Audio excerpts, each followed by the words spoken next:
On June 29th, 2023, I walked through downtown Santiago, Chile, to the Cineplex in the Costanera Mall, in the shadow of South America's tallest skyscraper. Warily, I climbed the escalator, received my ticket, and walked into a theater to see Indiana Jones and the Dial of Destiny, in English with Spanish subtitles. The theater, which could seat 380 people, had 10 people at maximum inside. It was practically a private showing. 2.5 hours later, the credits rolled. I stood up, booed, and shouted, "Basura, basura! Trash, trash!" and stepped out into the Chilean twilight. I felt empty inside, but also liberated. I knew what was going to happen in advance, and I was still let down. My heart was broken, but it was all over. Indiana Jones was dead, and at least no one could hurt him anymore. It reminded me of when I heard the news that one of my role models, travel television host Anthony Bourdain, hanged himself in a French hotel room. Bourdain lived a full life, taking me on adventures around the world from the comfort of my own home. But I also knew he had a dark side, with unresolved mental issues and battling addiction. But although he endured so much pain, especially later in life, like Van Gogh, he enriched the lives of so many, and he became more than just a man. He became a legend. When I learned of his tragic death, I was heartbroken, but deep down I was thankful that he was alive as long as he was. Mr. Bourdain had inspired me to travel the world, to learn history, to make jokes, and no one could ever take that away from me. He would live on through me, through his shows, through his fans. And although he no longer breathed, he would never truly die. That is how I felt after watching Dial of Destiny. It was as if a role model, an inspiration, a friend died in front of me. But although Indiana Jones was dead to me, at least now I can move on. Dr. Jones took me on so many adventures that would live on, and no one could take that away from me. Good evening. It is I, your resident lycanthropic lecturer. Welcome to my study. Don't worry about the claws and the fangs. It's my tongue that's truly sharp. Take a seat, dear companion. Don't be shy. Make yourself comfortable. This is, after all, going to be a long video, and I will likely break it up into 2 parts. My name is Doctor Talbain. You might be curious about me, for it is not every day one comes across a werewolf with strong opinions concerning Indiana Jones. Yet here we are. All you really need to know about me is that I am the curator and commentator for this video essay and analysis. This is a subject on which I am extremely passionate, and since you are here, I suspect you feel the same way. I am here to intensely discuss Indiana Jones and the Dial of Destiny, the 5th Indiana Jones entry. It is a movie of many firsts. The first in the franchise to be released by Disney, the first not to have Spielberg directing, and the first Indiana Jones movie to become a box office flop, losing over $100 million American dollars. Which is why we are here today, for a funeral. A funeral for Indiana Jones. Because now Indiana Jones, as we know him, is dead. Both as a character and as a franchise, Indiana Jones is so dead that I'm J Station is pretending to summon him at 3 a.m. The movie was so terrible, I believe it signals the end of the character and proves that beloved movie characters should be kept as far away from corporate Disney as possible. The film treats Indiana Jones so badly, I can only call it an act of cultural vandalism. I would compare it to Mussolini's paving over of part of the Roman Forum, the melting of priceless Inca treasures by greedy conquistadors, and the demolition of the Bamiyan Buddhas by the Taliban. Indiana Jones and the Dial of Destiny is a crime against culture, an insult to one of Hollywood's greatest artworks, characters, and fans. Dial of Destiny is a case study on how not to make a Hollywood blockbuster paying tribute to a legacy hero. The special effects look as natural as Madonna's plastic surgery. The writing is as coherent as Lil Pump's lyrics. The humor lands about as well as a Malaysian jetliner. The action, dialogue, and characterization are as enjoyable as a battery acid enema. It commits the ultimate crime an Indiana Jones movie could do: be boring. It is so immensely terrible that South Park needs to update their Indiana Jones gag. I almost respect director James Mangold for managing to do the impossible. Making an Indiana Jones movie that somehow makes Kingdom of the Crystal Skull look like a well-written masterpiece in comparison. You took my role model, my inspiration, and turned him into a weak, geriatric, invertebrate loser. That's why I'm going to take your film, shove it in my canine maw, and shred it to ribbons like a squeaky toy in a dogfighting ring. I'm going to pull no punches, show no mercy, and torch everything about this movie that you loved, just like you did to my Indiana Jones. This will be a vivisection of Dial of Destiny with no anesthetic. And the only tools used will be a potato peeler, a scalpel, and an ice pick. Because this will be a brutal takedown of every minute aspect of the film that assassinated my hero.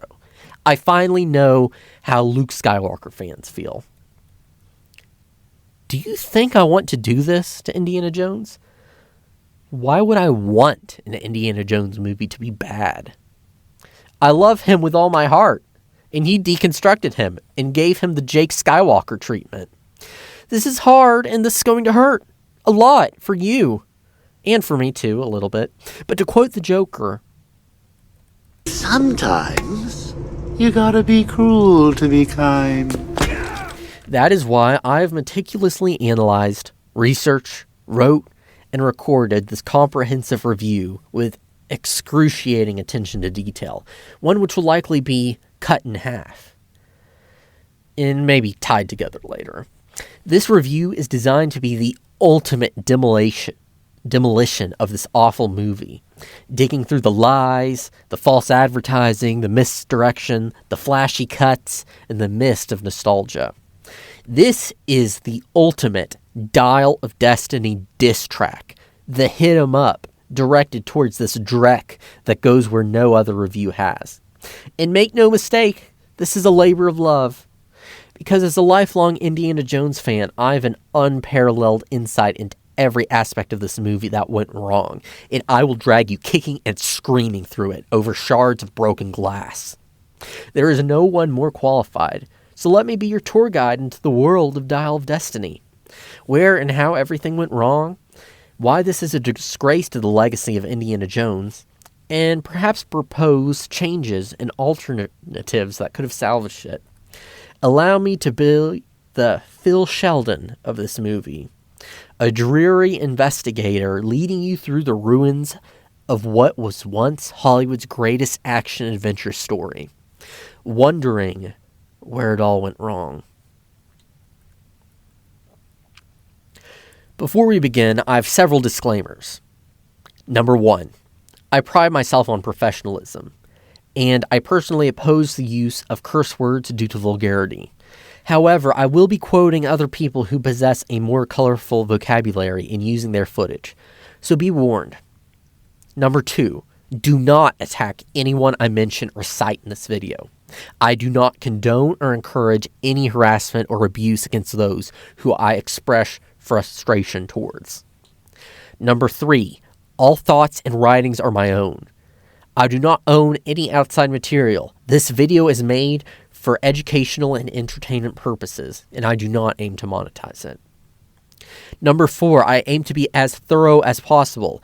Any inaccuracies or slips of the tongue or mispronunciations I make are unintentional, and I take full responsibility for any mistakes I make. I'd be happy to be notified of them, in fact. Number 5, if you sincerely liked the movie, That is a completely respectable opinion. If you are receptive to where the movie could have been improved, then please enjoy this critique. And don't have the impression that the goal was to take away any enjoyment or positive memories with loved ones or your past that you associate with the movies. That being said, if you have absolutely no issues with Dial of Destiny and consider it a perfect movie, then I highly suggest not watching this video. Number 6. Obviously, this analysis contains spoilers for all Indiana Jones content, especially Dial of Destiny. I also refer to other media where spoilers may be present. I will emphasize that if you do not have a solid background relating to Indiana Jones, then you won't have a good feel for the material. Also, if you know nothing about Indiana Jones, well, why are you here? Number 7. Okay. Let me make one thing perfectly clear. If you think this is going to be a marathon bashing Phoebe Waller-Bridge, that is not the case. I hate her character, but I don't hate her. In fact, later on in this review, I will talk about how I think she was underused and misused in this film. Any insults I sling are towards Helena, not her. I will assign and judge and give blame accordingly later. All I will say is that if you think I'm being critical of Phoebe Waller-Bridge, all I'll say is that if the director, James Mangold, by some miracle happens to watch this video, know I'm gunning for you. This is going to hurt. Please allow me to present my methodology. Werewolves are not dogs, but we indeed know how to dig deep. To conduct this review, I relied upon my rich working knowledge of Indiana Jones through years of consuming content.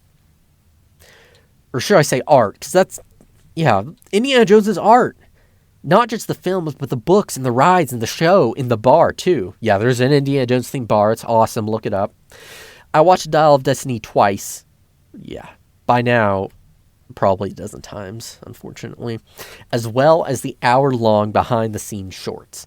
I've listened and read to dozens of reviews, ranging in origin from professional critics and news outlets to online content creators and commentators.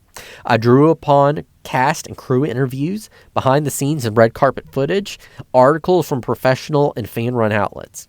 I heavily utilize the internet and forums, since this is the engine through which fans and the general audience interact. I listened to podcasts, watched reviews, and heard discussions. These brought to my attention numerous points I will cover here. I use YouTube and Reddit comments to keep a pulse on the average internet denizen's attitudes towards the movies, as well as to inject humor. And finally, I do address several rumors regarding behind-the-scenes drama, and I will do my best to confirm these and gauge their accuracy. Next, I hope to address several criticisms I believe will be levied against my point of view. Anyone criticizing this film on the internet receives criticism, some justified and some not. Therefore, I will recognize them and defend my critique now. I will debunk some of the arguments in favor of this film, and some of those that are used to shut down any negative criticism of the movie. Number 1. Why can't you just be happy we're getting anything at all? I see this problem in Star Wars all the time. People are just so accustomed to nostalgia and blatant use of fan service. It's so infuriating. And people say that they'd rather have mediocre Star Wars content than less frequent and good content. That's the problem with things like the Marvel Cinematic Universe nowadays. People are just happy to get any content at all, even when it's pushed out and is of low quality. This accustoms the audience to accepting lower standards of entertainment and encourages studios and creatives to make lazier work. So no, I would rather have no Indiana Jones movie at all than a mediocre or bad one. So no, I would rather not have any indie content at all. I'd rather wait for the right place and time to have some good content. Or should I say, actual adventures. You're just mad Indy wasn't perfect. In a Screen Rant interview, director James Mangold said something which makes me livid. The guy is, despite how everyone lauds Logan and his other work, he was not fit for Indiana Jones. And one thing he says that shows a complete misunderstanding or lack of knowledge concerning Indiana Jones is that he expressed frustration towards fans that believed Indiana Jones should be infallible, which I can't believe it. This man works in Hollywood. Indiana Jones is one of the most fallible characters out there. He is not some Gary Stu who is perfect and gets everything he wants. He lost to Belloc multiple times. He was captured and enslaved by the Thuggee. He lost the diamond. He failed multiple times during Last Crusade. It took him years for him and his tenacity to gain the Cross of Coronado back. It really shows you that the director knows nothing about the source material. And that's why later on I'm going to reiterate this idea that Indy was infallible, and I'm mad. No, let's move on. You didn't like the female lead, therefore you're sexist. It's not a problem about the female lead, it's how it was executed. Helena, in theory, could have been a great character. With some proper tweaks and different direction for Phoebe Waller-Bridge, I really think this could have been a great blockbuster breakout role for her. I feel really bad for her, actually, as I'll articulate later. And Indiana Jones has always had great female leads. Marion, I would put right up there with Sarah Connor and Ripley as the iconic female action leads. Maybe just iconic action leads in general. Willie Scott, as much flack as she gets, was an everyman in Temple of Doom. She wasn't a seasoned adventurer. Even people who claim that she's a sexist stereotype because Spielberg and Lucas were going through messy divorces and they exaggerated her features because she was the female lead. I still think she's a strong character, even in an unorthodox way. And I can explain this later. And Elsa, even though she was morally reprehensible by being a Nazi, she did show drive and wit and could bounce off against Indy. So no, I didn't like the female lead because she's a female. In fact, I like all the female leads, except this one, because of the execution. She was just executed poorly. In fact, there's another character who I'll talk about later who would have been a way better female lead. Helena is a parallel to Temple of Doom Indy. I see this one a lot. No, this excuse makes me bare fangs. This is a ripoff, a knockoff, a carbon copy of Indiana Jones' character arc in Temple of Doom. Indy was never... Okay, you know what? We're going to save this one till later. But you're expecting too much. I'm sorry I keep saying these in all different voices, but what are you going to do? You're expecting too much. Fans are often viewed as demanding and entitled. For Indiana Jones, I disagree fundamentally. As a paying customer, moviegoer, and fan, I deserve a worthy successor to the trilogy. If you want my money and viewership, you must offer a story and experience that is worth it. I am not paying for an indie movie just to have generic action and a weak story. If you are going to have to raise Indy from his coffin, then you better have a world-class story to justify the movie's existence. Being okay is not good enough. It must match or even exceed what came before. I expect high quality from Indiana Jones and will not be swayed by pathetic excuses like, they tried their best. Well, your best wasn't good enough. I saw one reviewer, I forget who, said Dial of Destiny is, I quote, as good a movie as we can have from Hollywood nowadays. Have standards dropped so low? If this is the best Hollywood can offer in an era of unparalleled technology and near unlimited resources, and it's still inferior to movies a generation ago, it's time to throw in the towel and let South Korea or India take over the industry. If you want another Indiana Jones movie to be worthy of the mantle, it should be on par or better than the original trilogy. It's just a dumb action movie. Why are you so mad? Online, I've read several comments retroactively claiming that Indy films were always schlocky action movies, so it's silly to criticize this new one. I see this a lot on the Indiana Jones subreddit, which is still in the denial stage of realizing that Dial of Destiny is bad. One post even said, Indy was never Casablanca. It never tried to be. This notion is unacceptable to me. Indiana Jones, especially Raiders, is absolutely a staple of classic Hollywood cinema. The first 3 films are in the Library of Congress. Indiana Jones's first 3 outings were not dumb action romps. They had themes, characterization, elaborate action, endlessly quotable dialogue, and some of the most famous, recognizable iconography in cinema. Each movie had a subtle theme about life. Raiders was the ultimate hero's journey, culminating in the realization that there are some things men will never comprehend, and attempts by the evil-hearted to control them will lead to their destruction. Temple gave us Indy and Short Round's father-son relationship. Indy looking past fortune and glory to free child slaves and respecting the power of artifacts rather than collecting them. Last Crusade was an Arthurian epic, with Indy winning a jousting match, meeting the embodiment of evil, rescuing his father from a steel monster, and proving his worth as a successor to a knight. It also features arcs of familial reconciliation and faith. No. These movies are not dumb action movies. In terms of writing and performance, they are absolutely classics, on par with Casablanca. It was expanded on in the novelization.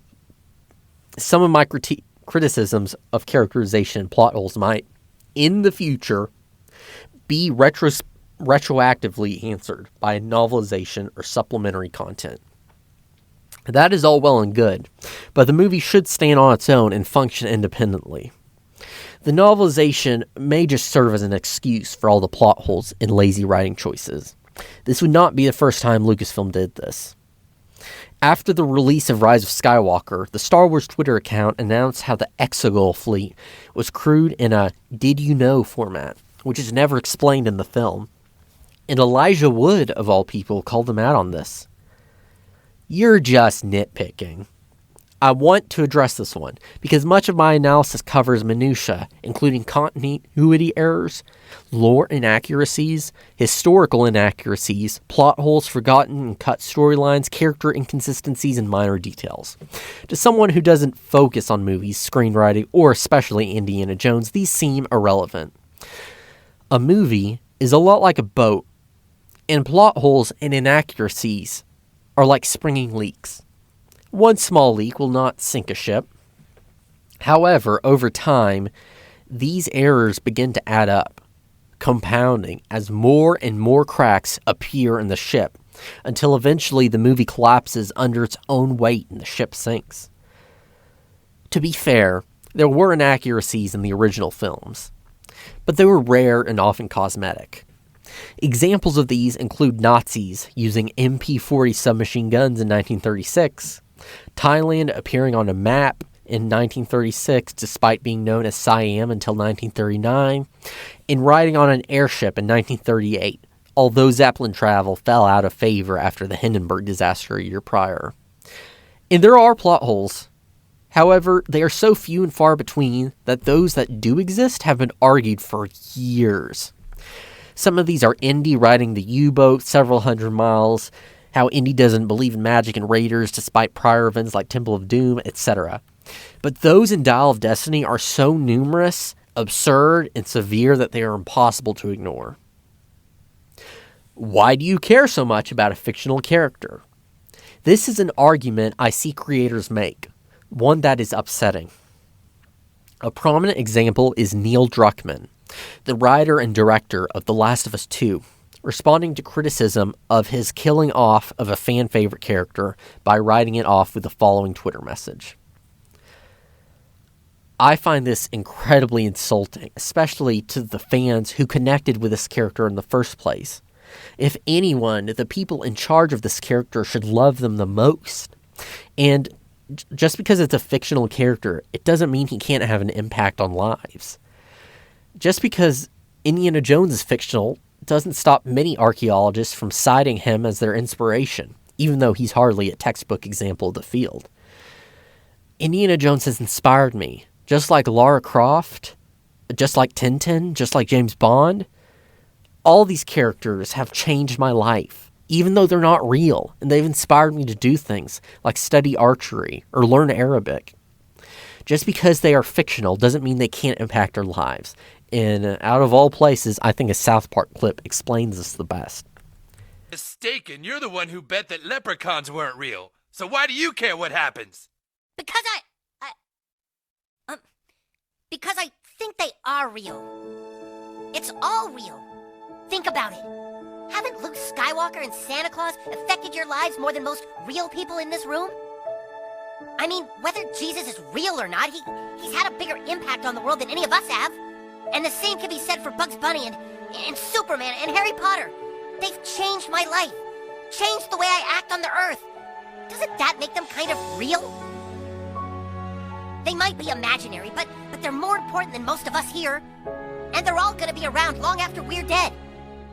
So in a way, those things are more realer than any of us.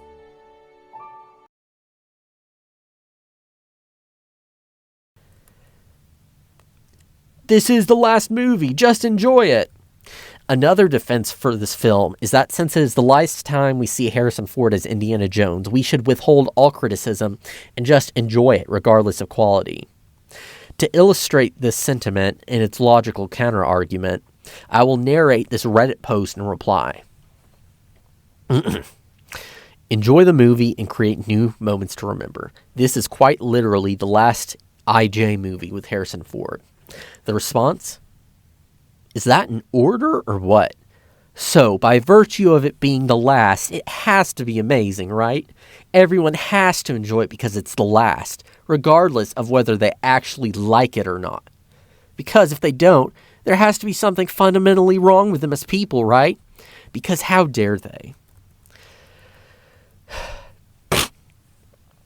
What makes you qualified to discuss Indiana Jones?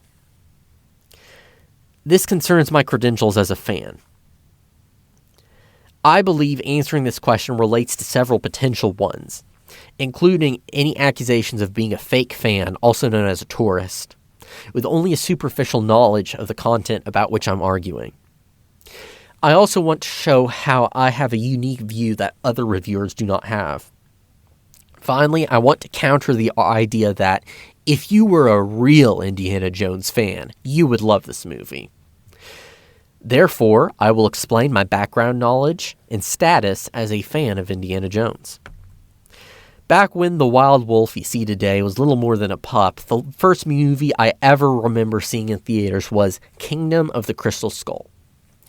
Some would consider this an inauspicious start. However, it sparked my interest in Indiana Jones, combined with playing the LEGO Indiana Jones games. I soon viewed the original trilogy and rented a copy of Temple of Doom from my local Blockbuster. Indeed, it was a different era then. From then on, I was captivated by Indy, loving them all. Since then, I've concluded that Raiders is the ultimate masterpiece.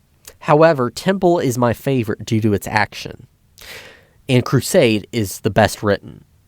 I even warmed up to Crystal Skull, sincerely enjoying the warehouse fight and the motorcycle chase. I love all the characters, from Marion to Sala to Willie to Marcus and the others, but even as a child, my standout favorite was Short Round, played by young star turned Oscar winner Ke Huy Quan. Many nowadays will gush about his resurgence, but I was in his corner from youth before, loving him in Temple and the Goonies, too. Always hoping for his comeback. Short Round was my childhood hero. I wanted to be him. Short Round was witty, smart, clever, friendly, kind, helpful, bilingual, and athletic. And he went on adventures with Indiana Jones, his mentor. I still see him as Indy's true son and successor. Outside of the original movies, I have read 2 of the comic omnibuses, read several of the 90s prequel novels, the Temple of Doom novelization, and even 3 tie-in novels that released alongside Crystal Skull. I have the original trilogy on disc so that when Temple of Doom is inevitably censored, I can watch it all I want, as well as the behind-the-scenes content. When I visited Venice over the summer, I dragged several colleagues to the Church of San Barnaba, a filming location in The Last Crusade. I own a scale model of the Raiders fertility idol. I have Raiders March in my playlist, and own 2 functional bullwhips. I practice with one of them regularly, and can crack it and whip it around trees. The other one, I don't use it anymore, because I took it to a convention, and had it autographed by Sean Patrick Flannery, the actor who played a teenage Indy in the Young Indiana Jones television series, of which I've watched every episode. So yeah, I know a thing or two about Indiana Jones. What makes your analysis of the movie different from any of the others? I want to make clear that many of the plot holes, missed opportunities, and poor writing were already covered. The Sardonicast, Jeremy Johns, Red Letter Media, Critical Drinker have described the most prominent writing flaws in videos. The Little Platoon, a YouTube channel who hangs out with Critical Drinker and that crowd, made a 3.5-hour video. In the months following release, an entire TV Tropes page about the film opened and addressed many of these issues. Thus the question is, what do I have to offer that has not already been uncovered? First is my background. I'm not a mere werewolf, I am a creature of academia. I'm majoring in history with dual minors in anthropology and art history. I'm well versed in archaeology, research theory, religion, mythology, and various aspects of culture. I read extensively about military history, weapons and technology, geography, cartography, and transportation throughout time. As a result, I believe I can provide context and shed light onto aspects of this film, arguably one of the most entrenched in history. Second is my expertise in Indiana Jones. Due to all the reasons mentioned above, I believe I am more than qualified to explain the lore of Indiana Jones, especially in esoteric subjects such as inconsistencies with other canon media. As an active consumer of Indiana Jones films, television, games, comics, and other content, I consider myself an expert. This is why when I watch the movies, seeing blatant ignorance of prior storylines is extremely frustrating, especially when these can be fixed with even a basic knowledge of secondary material. A lore consultant on set or in the writer's room could easily alleviate many of these problems with minor adjustments.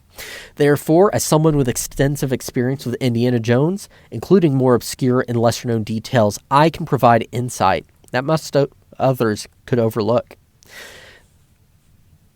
Before we begin, I want to cover the behind-the-scenes history of Dial of Destiny. From the history of the series to the acquisition of Lucasfilm to the production, marketing, and controversies. New and old fans alike should know the bedrock of the series and the making of the film. I believe reviewing this provides background to how this movie came into existence and how things played out the way they did. I could go on for hours about the history of making these movies, but here's a brief outline. And for all the other details, I will assume you know most of them through watching the films.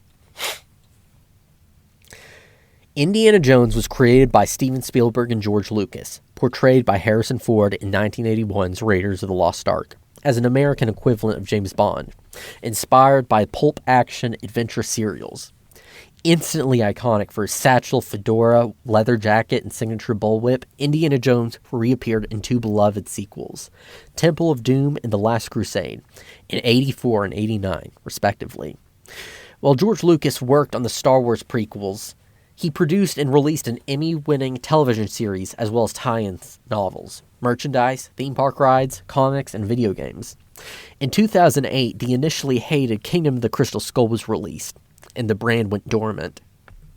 The story truly begins in 2012, when George Lucas sold Lucasfilm, and with it the rights to Star Wars, with Indiana Jones as sort of bonus, to Disney under the helm of Bob Iger for the sum of $4 billion US. Lucas appointed Kathleen Kennedy, a producer who worked with Lucas and Spielberg as far back as Raiders, as CEO. At the time, when entertainment conglomerates like Disney still had the goodwill of the public, it seemed that the future of Lucasfilm's properties was secured. However, under Kennedy and Iger, Disney effectively ran Star Wars into the ground, with the first Star Wars movie to bomb, an exorbitant hotel at Disney World that shut down after a year of operation, and a film trilogy with diminishing returns. Lucasfilm's decline was only a microcosm of problems compounding on Disney overall. The list includes dozens of problems. Theme parks dealing with low attendance, inflated prices, and slashing amenities. Disney Plus proved to be unprofitable, and the streaming model required a constant flow of new content. Disney unwisely squared off with the Florida governor, a man with presidential ambitions looking for a public spectacle, who threatened to dissolve the tax-free zone in which Walt Disney World sits. The company's desperation to crack the Chinese market led to the company kowtowing to communist China, going so far as thanking the staff of a detention camp near a filming location. Disney's virtue signaling to various identity groups, for example, having a token gay character in a movie for representation who can easily be edited out for China, Russia, and the Middle East, was viewed as insincere. It backfired. These issues were most apparent in a streak of box office bombs on the movie front, not just with Lucasfilm properties. The Marvel Cinematic Universe, a decade-long money printer, sputtered out in Phase 4 with a bloat of low-quality content, making a Marvel movie feel less like a movie-going experience event, and more like a homework assignment. The lazy, live-action remakes lost their novelty, and moviegoers more vocally opposed the cash-grab nature of taking a classic animated movie, switching the races of established characters, and using racial or gender identities as a shield against criticism. The once untouchable Pixar laid several eggs as well, having their more recent features relegated to streaming and facing higher quality competition from studios like DreamWorks. Even Disney's bread and butter, animated films, underperformed. With Strange World being so poorly advertised, audiences were generally unaware of its existence. Gone were the days of moneymakers like Frozen and Zootopia.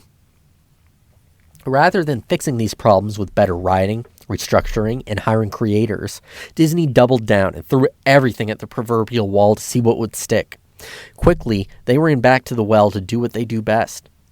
Taking an established IP, reboot, update, remake, or continue it. Indiana Jones was the natural next step.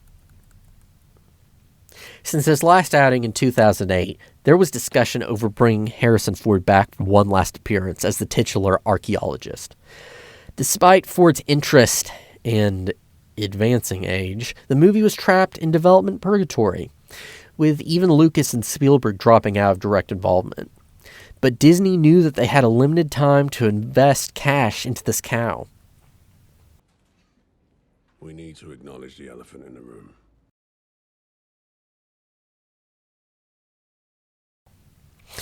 That was the problem. Harrison Ford was not getting any younger, and the studio knew this. They needed to make it stat.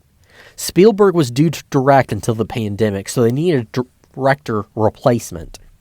Kathleen Kennedy settled on James Mangold for director, most notable for Logan, after Spielberg stepped down due to age and the pandemic. Now, as a lycanthrope, I'm immune to all human diseases, but I understand why this threw a spanner into the works. Despite the setback, casting went underway quickly. Among the most interesting was British comedian Phoebe Waller-Bridge, known for her comedy show Fleabag. The role of Helena was written with her in mind, with Kathleen Kennedy personally overseeing her inclusion. Filming took place in Glasgow, Oxford, Pinewood Studios, Bamburgh Castle, and the North York Moors Railway in Yorkshire. On-location scenes were filmed in several places across Sicily, as well as Fez, Morocco. That is a summary of production, and it may sound smooth, but if you paid enough attention, you could have foreseen the oncoming disaster at least a year out. The signs were there from the beginning, because behind the scenes, the production was doomed from the start. In Scotland, Ford pulled his shoulder during an action scene, putting him out of commission for 2.5 months, and likely delaying the release by 11 months. Instead, Ford was replaced by stand-ins who wore rubber masks, like Ryan Gosling in Drive. Olivier Richter's also injured himself, causing him to walk on crutches later in the shoot. This explains something later on. A norovirus outbreak caused 50 crew members to go home. During the filming the tuk-tuk chase in Fez, one of the rickshaws swerved and struck an extra, but fortunately there were no injuries. But the most tragic incident was the unexpected death of a crew member in Morocco, a camera operator found dead in his hotel room.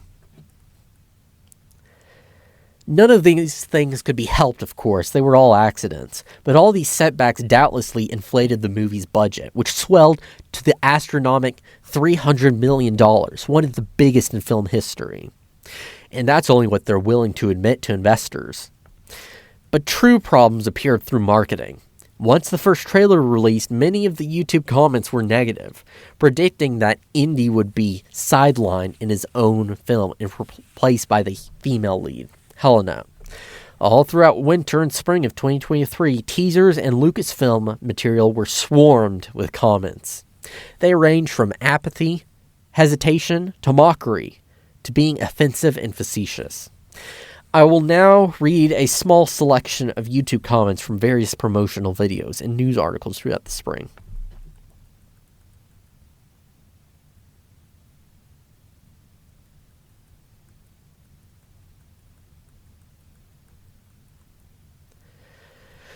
Eventually, the comments devolved into mocking blind consumerism via movie references with the tagline, I love the part where Disney doesn't get any of my money. Literal chills. My favorite part was when Phoebe Waller sarcastically smiled at Harrison Ford and said, let's see Paul Allen's Dial of Destiny. When Rey uses the Force to stop the boulder from rolling over Indy, that was awesome. Girl power! I love the part where Indiana Jones goes back in time and stops the acquisition of Lucasfilm by Disney. Yep, I cried at that. I love the part when Indiana Jones said, nuke the site from orbit. It's the only way to be sure. I love the part where Phoebe Waller-Bridge says, fans? Where we're going, we don't need fans. I love the part when Indiana Jones teaches the Amish lady how to dance in the barn. I love the part where Poe says, somehow Indiana Jones returned. Gave me force chills. I love the part where Phoebe Waller-Bridge's character said, what, are we some sort of Indiana Jones in the Dial of Destiny? Just wow. I love the part where Indiana Jones says, that's my secret. I'm always Indiana Jones. Then he Joneses all over the place. And more and more and more. Here are some of the most brutal of all. Hey, on the plus side, the Indiana Jones box set will now come with 3 movies, a coaster, and something to fix the wobbly table.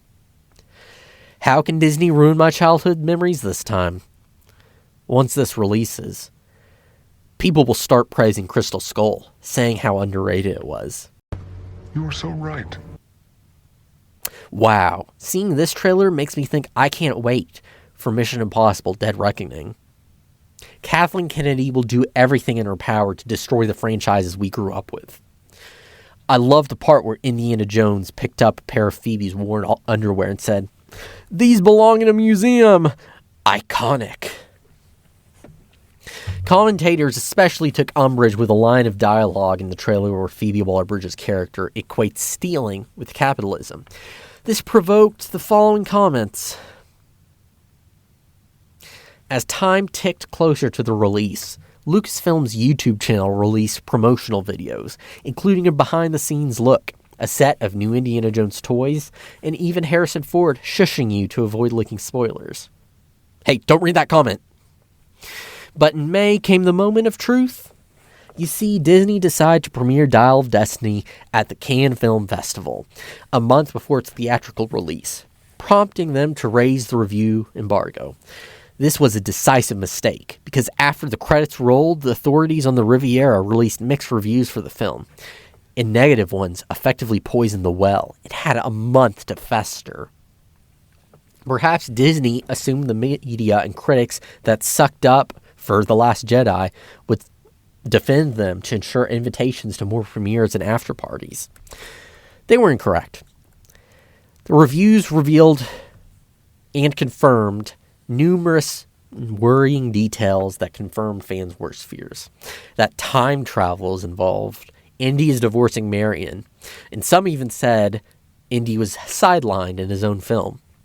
Variety described it as nostalgic hokum without the thrills.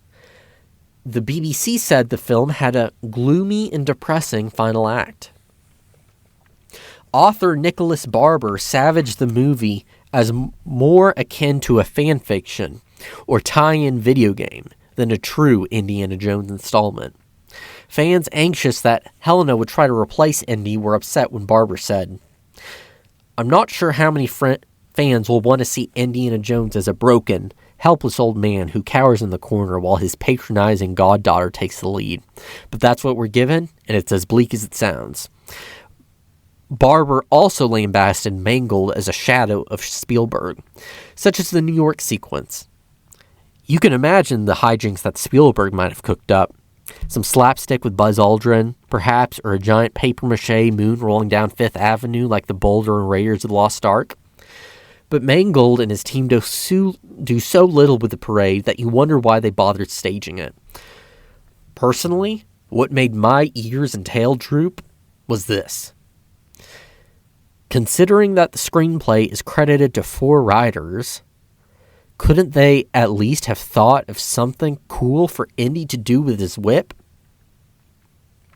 But worst of all was IGN, the gaming journalist site infamous for giving games and movies with a pulse a 7 out of 10 regardless of quality, provided the movie a 4 out of 10 bad rating. In my humble opinion, lifting the review embargo was the proverbial silver bullet, one that doomed the movie. Having known reviewers from publications that often supported Disney Productions condemned the film was a red flag so large it wouldn't be out of place at a Moscow military parade. In addition to this, a plot summary leaked onto Reddit a month before release, and although some were skeptical, it was correct. We have explored all the elements leading up to the movie's release in June 2023, including the history, production, marketing, and advanced reception. But before we delve into the film itself, I need to address the controversies surrounding the film. And by that, I mean the reshoots. It all began with a YouTuber known as Overlord DVD. He is also known as, and I can't believe I'm saying this, Doomcock. Doomcock covers rumors from Disney concerning behind-the-curtain material, including layoffs, boardroom politics, with varying degrees of accuracy. With his goofy Doctor Doom-like secret identity and association with the anti-woke crowd, it would be easy to dismiss him. However, he always prefaces he is reporting rumors, and on one occasion he managed to accurately predict the climax of The Rise of Skywalker a month in advance, based on online leaks and a purported Lucasfilm mole. He accurately reported the Exegol fleet, Palpatine being a clone, lightsaber teleportation, and the cavalry charge on a Star Destroyer. In fact, the only major discrepancy is that he claimed that when Palpatine shot lightning into the air, it would blow up the Millennium Falcon, killing Chewbacca, C-3PO, and Lando. While this was not seen in release, I would not be shocked if this exists somewhere and was removed after a particularly bad test screening. To make a long story short, Doomcock is a reporter of leaks and rumors, and although he's not the most reliable, he has confirmed rumors in the past. This is important because in the fall of 2021, Doomcock claimed that the upcoming Indiana Jones movie would have time travel involved. He reported that Indiana Jones and Phoebe Waller-Bridge's character would travel back to the early 30s and defeat time-traveling Nazis. They would team up with a younger version of Indy who would die after the climax. With young Indy dead, old Indy would fade from existence like in Back to the Future. Phoebe Waller-Bridge would then pick up the whip and the hat, usurp the name of Indiana Jones, and the film would end with her in a montage of reliving Indy's iconic moments instead, effectively rewriting the whole saga. Ordinarily, this would be a mere unsubstantiated fan theory. No one would look twice. But the whole dynamic changed when James Mangold, the director himself, was asked about this on Twitter. Mangold should have known better than to engage people on the internet, but Mangold responded by calling theories such as Doomcock's as lies created by basement dwellers and trolls. Mangold even called Doomcock by name. Whether Doomcock was right or wrong became irrelevant, because Mangold's thread fed the proverbial trolls, allowing fans to claim that Mangold was quote-unquote attacking the fans. Addressing the rumors at all had some sort of Streisand effect, where people like me wondered if these rumors really were so inaccurate and blatantly wrong, why would Mangold draw attention to them and leap forward to deny them?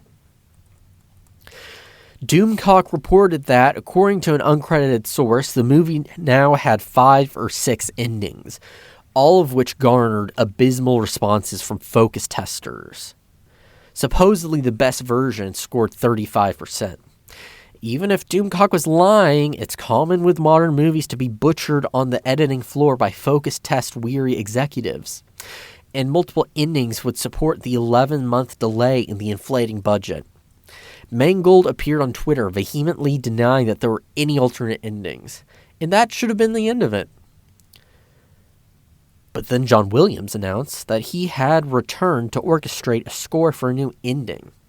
Mangold insisted that Williams was mistaken. But Harrison Ford stated in an interview that we did a little work on the ending. So, were there rewrites and reshoots? I hope to answer this. A quick detour into advertising and merchandising. Beyond the receptively mixed YouTube videos, interviews, and behind-the-scenes looks, Disney did everything in its power to advertise Dial of Destiny. Everything except catering to fans with new comics or re-releases. A press junket, Super Bowl ad, electronic billboards, full-page color newspaper ads, and all manner of promotional materials. The New York subway was bombarded with overhead announcements promoting the film, prompting commuters to complain. At Hollywood Studios and Disney World, a pop-up bar called the Den of Destiny appeared, with themed cocktails and props from the movie. One detail I noticed that everyone else seemed to overlook was a prop decoration of a CIA dossier. On it, you can clearly see a paragraph that was copied and pasted from the Indiana Jones wiki. Yes, a Disney Imagineer stole text from an online wiki and passed it off as a decoration. Thought I wouldn't notice, did you? In terms of merchandise, Disney released new shirts, pins, the official soundtrack, and Hasbro released a set of action figures. Ford and Waller-Bridge even filmed more with various Indiana Jones toys. Also, there was a lawsuit about a backpack used in the movie. The designer claimed that the studio failed to seek their approval to include it, then passed it off as a competitor's product. But all that is irrelevant, guys. The leaks, controversies, production issues, reviews, all that matters now is the movie itself. There's a red carpet premiere. All the cast are here, including John Rhys-Davies, Karen Allen, and Ethan Isidore, who stands awkwardly by himself, which is rather sad. George Lucas is obviously delighted to be there. Kathleen Kennedy and Steven Spielberg were present. Surprisingly, Raj Singh, the actor of the Maharaja in Temple, made a surprise appearance, as did Ke Huy Quan, the actor of Short Round, who hugged Harrison Ford on the carpet. I find it curious that Kate Capshaw, fellow Temple co-star and wife of Steven Spielberg, was not present, but she is retired. With everybody at the premiere, it was time for the movie to commence. Without it out of the way, let's proceed to a blow-by-blow, frame-by-frame analysis. From now on, I am covering spoilers. I presume you know all the characters and background of the original films or context. Without further ado, here is my breakdown of Dial of Destiny. Are you ready for pain? Are you ready for suffering? If the answer is yes, then you're ready for... The problems begin right off the gate, seconds in, and I know something's wrong with the logos. The first thing we see is a warning for tobacco use, then the logos come. All four of the Spielberg Indy films started off with the iconic Paramount logo transition. This one does not. It has the Paramount logo, but instead there's a transition from the Lucasfilm logo to a deadbolt. This inconsistency sets a precedent. Immediately, we're thrown right into the action, but something else is amiss: the establishment of the setting. Unlike the other films, there are no location title cards. We are never really shown where the opening prologue takes place. According to the movie, Helena says the train sequence took place in the French Alps in 1944. For some reason, and I can't find the source, the wiki claims the castle is outside of Besançon, France, in the foothills of the Alps. We can also see a road sign later referencing the town of Pouligny. However, according to the soundtrack title, the setting is Germany, 1944. Which is it? And not just the location, but the time as well. Indy says that the funny mustache man is in hiding, and Berlin is nothing but rubble, implying that the Battle of Berlin is occurring in April 1945. But there's another problem. If we're in the French Alps and the Allies are advancing, this is probably the fall of 44, and the soundtrack says it's 44. Whatever. All we really need to know is that there's a castle swarming with Nazis while being bombarded by Allied forces. We see Indy being taken with a bag on his head into the castle, and all around him the Nazis are packing up stolen artworks and antiquities. The film does a good job implying that the Nazis are losing the war. Indy is here to recapture the lance of Longinus, which I'd like to discuss a bit. In Christianity, the lance was used to pierce the side of Jesus Christ during the crucifixion. Therefore, it is said to be imbued with a supernatural power, like the Holy Grail in the Last Crusade, making it of great interest to the funny mustache man. You would think after sending Nazi agents after the Ark of the Covenant and the Holy Grail, and neither of them being heard from again, you'd be reluctant to trust the Christian God. But I digress. If you're familiar with Indiana Jones lore, you know that the Lance of Longinus is the primary artifact in the comic book Indiana Jones and the Spear of Destiny. That comic takes place a year after this in 45, and I would give props to the writers for referencing the comics, but I doubt this was intentional. It's possibly confusing how the Spear of Destiny is in the same movie as the Dial of Destiny. Also, the Lance of Longinus was a far more interesting MacGuffin than what made the final cut. A Nazi colonel, Weber, interrogates Indy in English, even though Indy canonically speaks German, spoke it several times during World War I, and even while he impersonated a ticket officer in the Last Crusade. A bag is ripped off his head, and we see the melting wax of the de-aging technology. You will notice that even though this is the face of a 40-year-old Indy, it still sounds like an 80-year-old Indy. If I can listen to Trump, Biden, and Obama argue about the best Assassin's Creed protagonists using AI voice synthesizers, Industrial Light and Magic should be able to as well. So this is when the first dumb character decision is made. The German leader has Indy brought up into the castle's tallest tower, strung up, and hanged, as opposed to just shooting him. Why would you waste time? Just shoot him. You're already in a rush to pack up all these antiquities as it is, so why would you take the time and soldiers and waste them on executing him when you could kill him right here? And don't tell me this is to interrogate him. For all you know, he's just a scout probing out the advance, but you could already guess the castle is compromised. Why would you have several men escort him up the tower when they could be hauling away more items? Why would they hang him anyways? The Nazis weren't renowned for properly and humanely dispatching their prisoners. We are introduced to our villain, a physicist named Voller, played by Mads Mikkelsen. He and the colonel examine the lance. It is then put aboard a train to Berlin. The Nazis outside leave, and there is some awful CGI from Indy's face. Indy is strung up and asked to explain himself. He stalls for time by talking about how it all started in a village.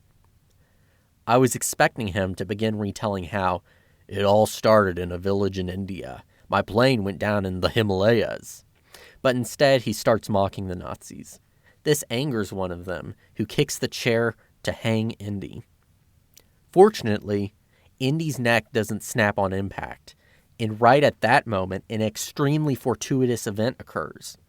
Suddenly, an Allied plane drops a bomb squarely down the cylindrical tower like a chimney. It smashes through the roof and onto the floor in front of Indy without detonating. It's not a dud, but for some reason it doesn't explode and waits until it plummets further into the core of the tower. Then it explodes, and a fireball blows out the wooden floor, killing all the Germans, but inexplicably leaving Indy unscathed. He isn't burned, or hurt by the shockwave, or shredded by the shrapnel, splinters, and debris, but all the people immediately surrounding him are. It's not as if there was anything shielding him from the blast. If he'd been holding a shield, say, for instance, a lead-lined refrigerator door, that would be one thing. But he's completely in the open. The subsequent escape from the rope is also pure dumb luck and sets a precedent for Indy escaping this movie's situations not due to skill, but good fortune. He falls onto what's left of the floor and takes the noose off just before he is dragged down. We look down at the interior of the burning tower, and I'm reminded of the far superior burning tower set piece from Uncharted 3. Indy never feels in any danger because of the CGI. The movie then recycles a sound effect that originally played during the Last Crusade ship scene off the Portuguese coast, and Indy sees Panama's hat floating.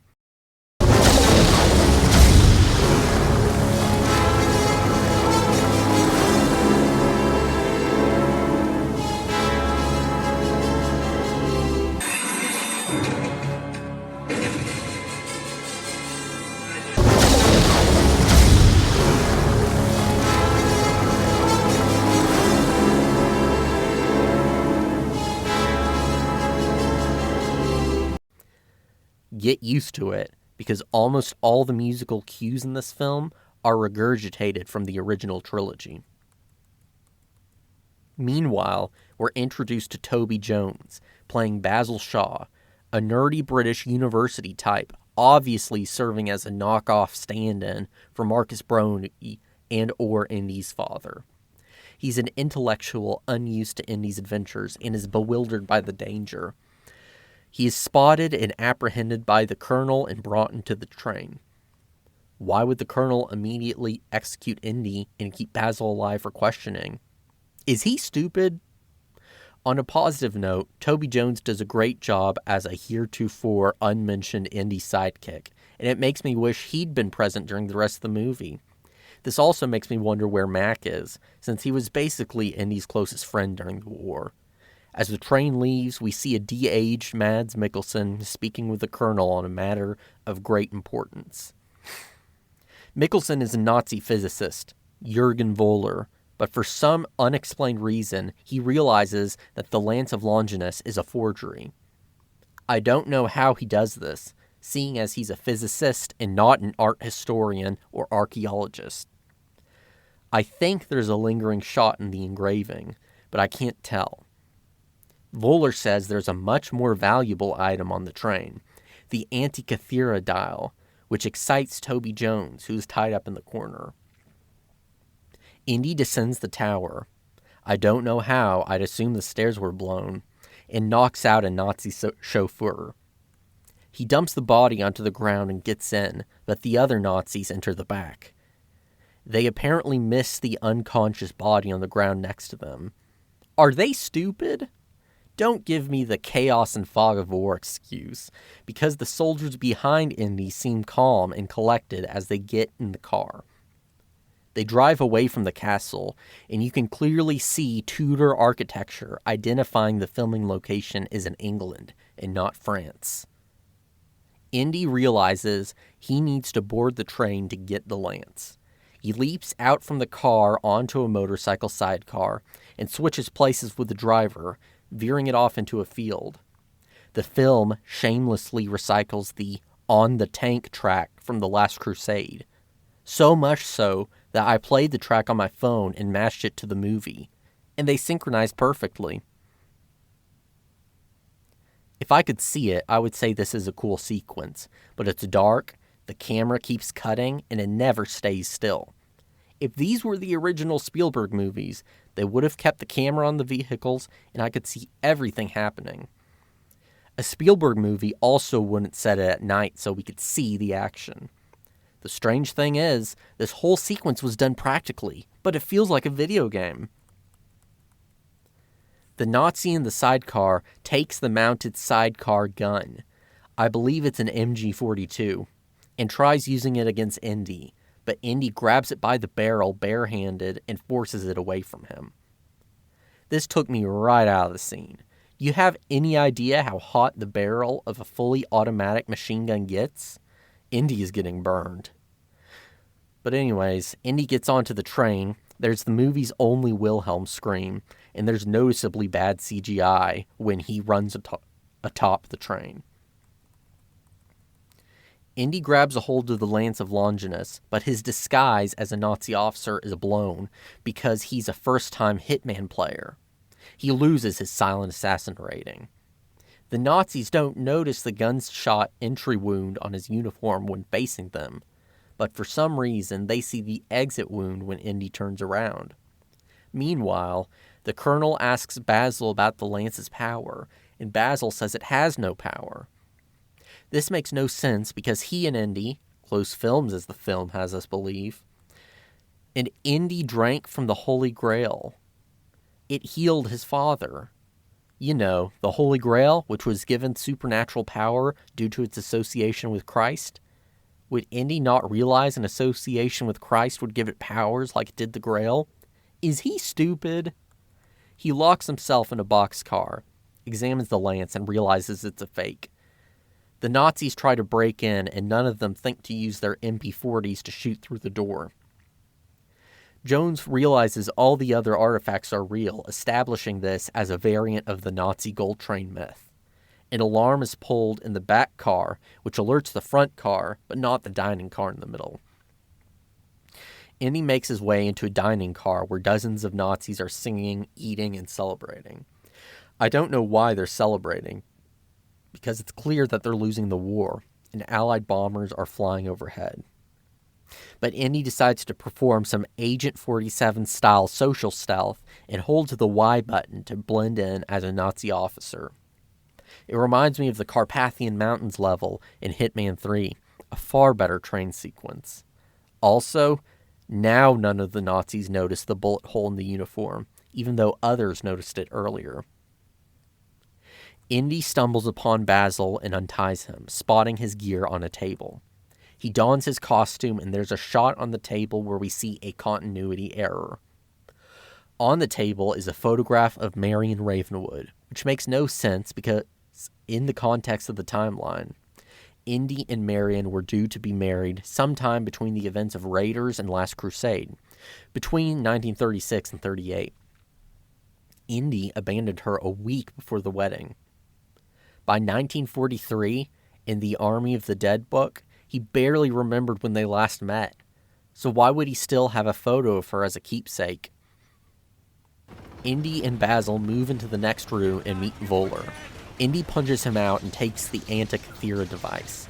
They move forward as Nazis start climbing on the side of the train.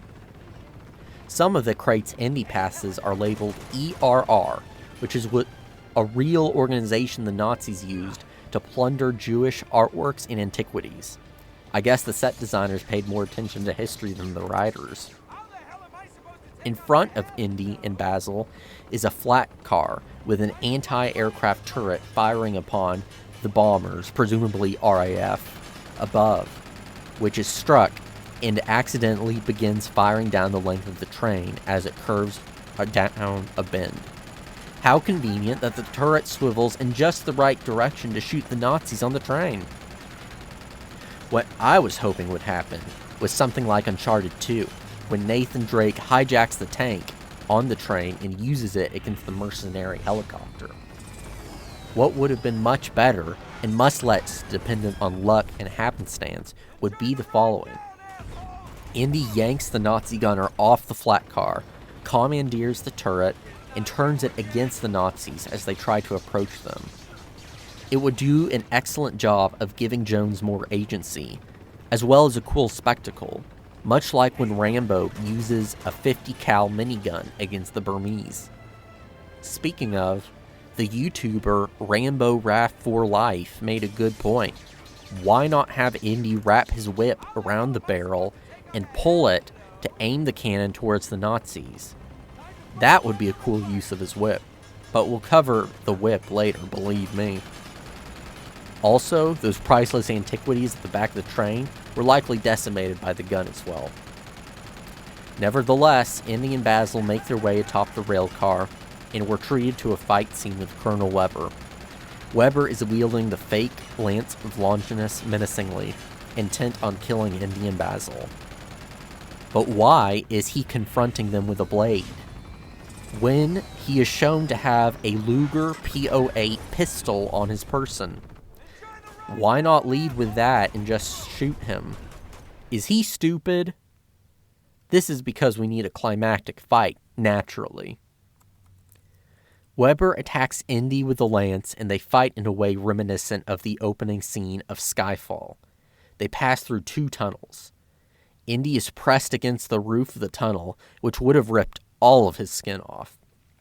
After the train leaves the tunnel, Weber has the bright idea to use his gun, but is disarmed by Indy, who uses his bullwhip. You better enjoy this while it lasts, because Indy only uses his whip twice in the entire film. Indy grapples with the Colonel, and Toby Jones gets a hold of the Luger, shooting Weber in the chest. It's a good moment, with the innocent Basil committing an act of violence to save his friend, even paralleling his daughter's actions in the finale. Indy says a cheesy one-liner. The two stand up on the roof and watch the Allied paratroopers drop down. Then Voller points a gun at them, demanding the dial. Indy throws him a fake, then out of nowhere comes a water tower with a faucet that slams Voller in the face, knocking him off the train. Voller is indisputably killed by this. He was moving at high speed towards a protruding piece of metal that struck him in the skull, throwing him off the moving train and onto the ground. There's even a clanking metallic sound when Voller makes contact. Yet Voller inexplicably survives, and what's more, he has no visible facial scars or brain damage. Well, he has a slight scar later that I only caught upon second viewing. I know what you're thinking. Hardy har har, you're upset at that, but you're okay with a life raft as a parachute.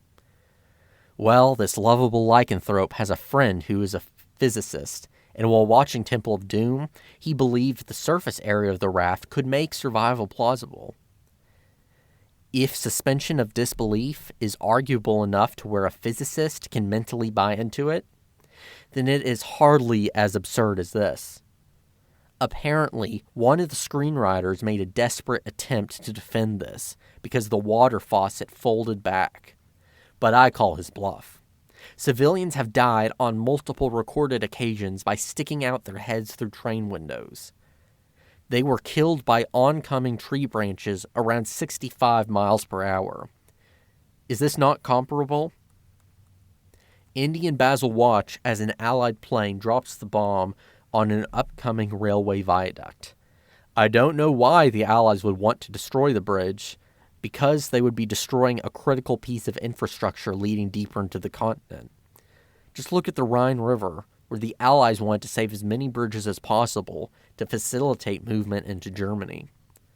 But whatever, Indy and Basil jump into a river and the prologue ends. The prologue is generally considered to be the best sequence of the movie, for some reason. Whatever they're smoking, I want some. I don't understand this, as evidenced by all the problems I've described. The reviewers claim that this is the time when it feels the most like the original 3 movies, and I say, really? Sure, you have the iconography of Indiana Jones, and all the greatest hits. Disguises, motorcycles, chases, whip, guns, fights, Nazis. Mangold knows all the tropes, but he doesn't understand them. The trilogy was never about spectacle for its own sake. This is just indulgent. This is considered the best part of the film. It's all downhill from here. Also, I find it quite telling that the audience and critics liked the scene the most, and it was the one where Helena was not present. And I haven't even begun on the CGI. Werewolves are not tech-savvy creatures, as evidenced by my editing skills, and therefore I have difficulty recognizing bad special effects unless they are egregious. For those of you unfamiliar with the production, during the prologue, deepfake technology was used to transpose a younger Harrison Ford's face onto a stunt double's body. At some places it works, but at some other places, especially when he's moving, it looks rigid and unnatural. But that is for later. Time to get depressing. We fast forward to August 11th, 1969, New York City, where things go downhill from the first frame. We have an establishing shot of Indy's cramped Manhattan apartment. There are stills of Sala, Marion, and Henry.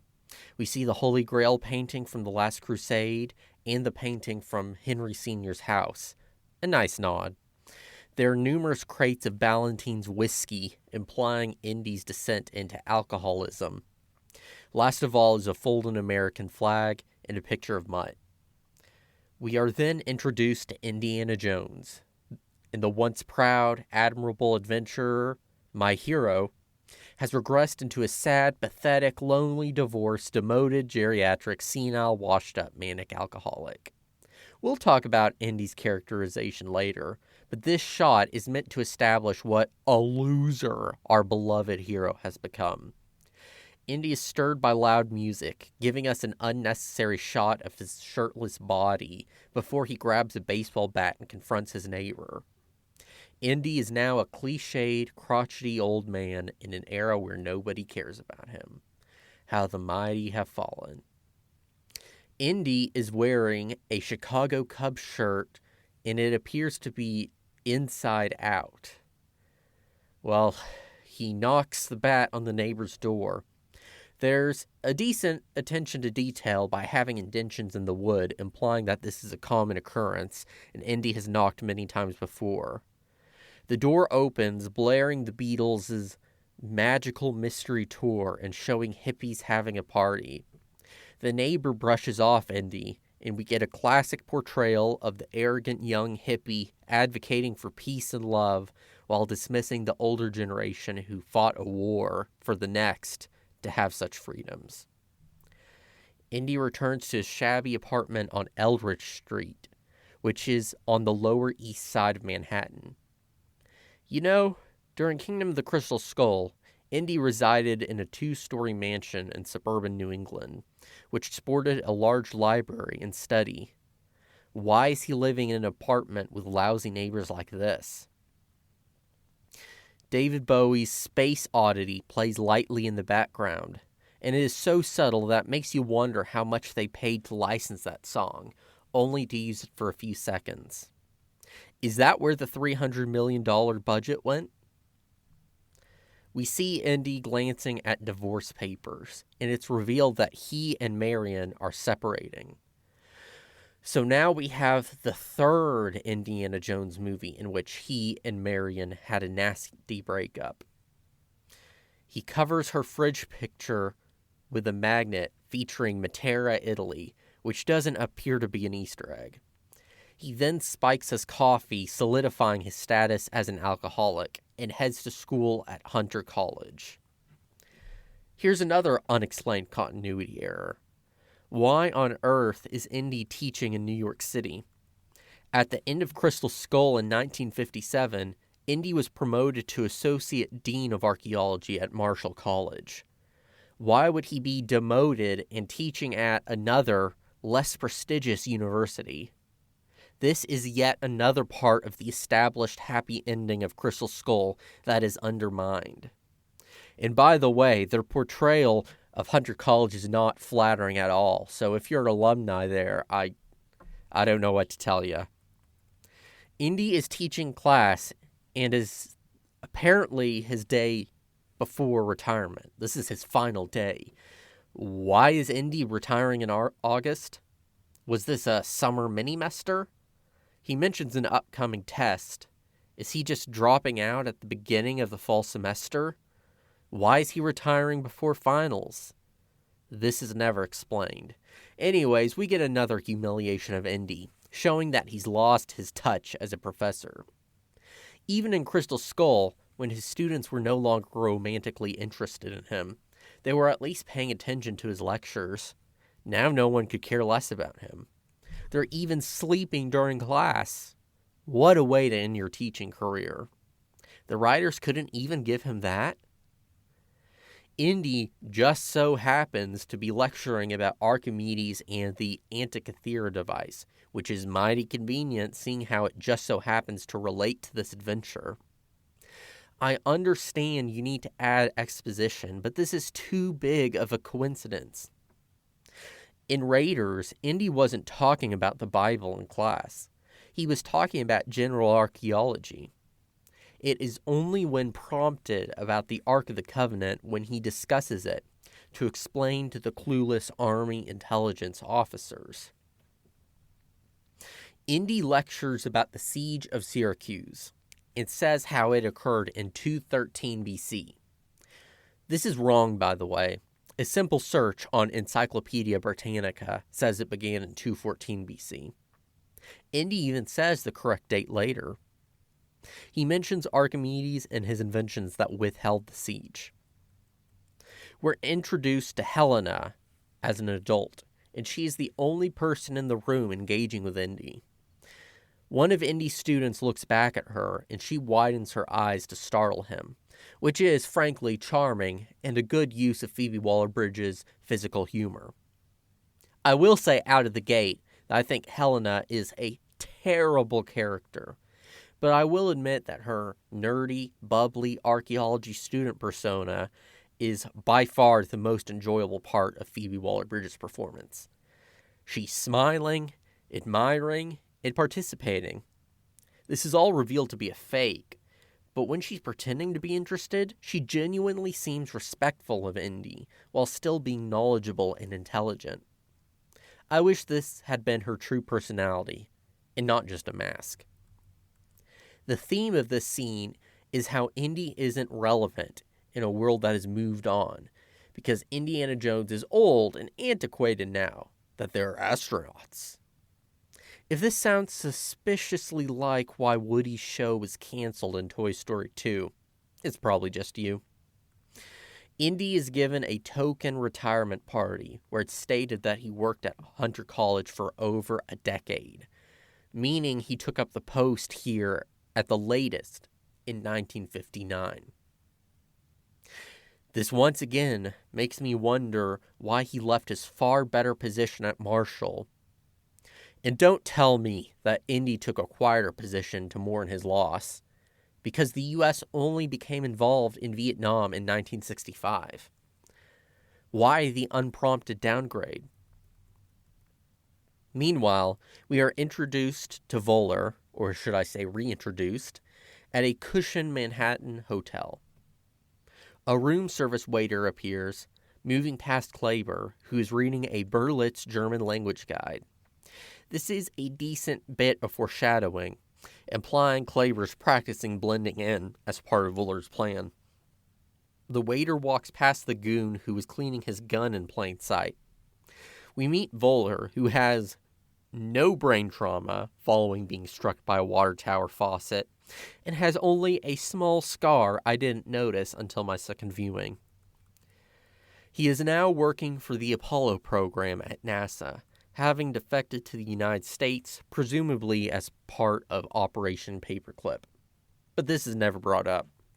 Voller is meant to parallel the real-life Werner von Braun, a Nazi rocket scientist behind the V-2 rockets who joined NASA and facilitated the American space program. The director and writer stated in interviews that the film would explore the nuances of the USA relying on and recruiting Nazis, reflecting the moral ambiguity of the Cold War. Other than stating Voller worked for NASA and the government owes him some favors, this is never touched upon again.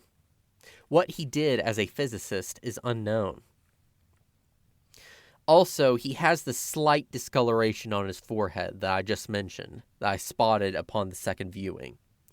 This teensy scar is meant to be the only damage he sustained from the train collision. Once again, if the impact was realistic at all, Voller would be blowing raspberries in a sanitarium wheelchair while he drinks smoothies through a tube. The waiter, a black gentleman, serves Voller his meal, and Mads Mikkelsen does a wonderful job with what he is given. Mikkelsen asks where the man is from, obviously being racist. He then asks if the waiter fought in the war, and when the man responds yes, he says, "And how are you enjoying your victory?" Sorry, that was my German accent. It sounds like a stereotypical Japanese one. Yeah, let's move on from that. Is this supposed to insult him because he's working in the service industry, or implying that as a black man he wasn't treated well by his country? I mean, the man works as a waiter at an upscale Manhattan hotel. He probably makes decent tips. He's definitely living a better life than many black men in the South. He fought a war that proved the courage of African Americans and prompted a period of widespread economic growth in his nation. He lived through the civil rights movement. His children can attend desegregated schools. His family's probably proud of him. Overall, yeah, he is probably enjoying the fruits of his victory, and he seems justifiably proud of himself and his service to his country. This is hardly the insult Voller thinks it is. I will say the actor playing the waiter did a great job of portraying such a small character, and I get the sense that the man has dignity in the face of condescension. This is a solid scene. This waiter would have made a better companion for Indy than Helena, now I think about it. Note, the waiter remarks that he fought in the 320th Battalion, which is a real all-African-American unit on D-Day that set up barrage balloons to protect the Allied soldiers in Normandy. That is incredible. I love hearing stories like that. I would rather watch a movie about this man and his role in the war instead of this one. Anyways, Indy is so pathetic now that he's day drinking during his lunch break. Indy enters a bar and orders whiskey, and is tailed there by Helena, who is in turn tailed by Agent Mason of the CIA. Helena arrives and introduces herself. When she says hello, Indy says, "Whatever I did, I apologize," like a demoralized, beaten dog. Helena says her name. Indy's surprised and refers to her as Wombat, a nickname the origin of which is never explained. I am certain that this will be explained as an afterthought in a retrospective comic adaptation or novelization, but this is no excuse.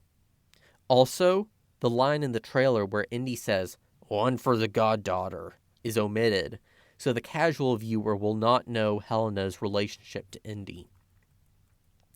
Helena tells Indy how she graduated in archaeology and has selected the Antikythera as the basis for her doctorate. She mentions how it was built by Archimedes, which is strange because we are never told how history knows the dial is connected to him, and says it was recovered by a sponge diver in 1902. This is wrong, by the way. It was recovered in 1901. That must have slipped past the flimsy quality control. Anyways, Helena talks about its history and how her father studied it. She seems genuine in the scene, and Phoebe Waller-Bridge is very enthusiastic in her performance. It makes sense that this is the first scene she filmed with Harrison Ford in person. I like Helena as a nerdy bookworm with a passion for archaeology.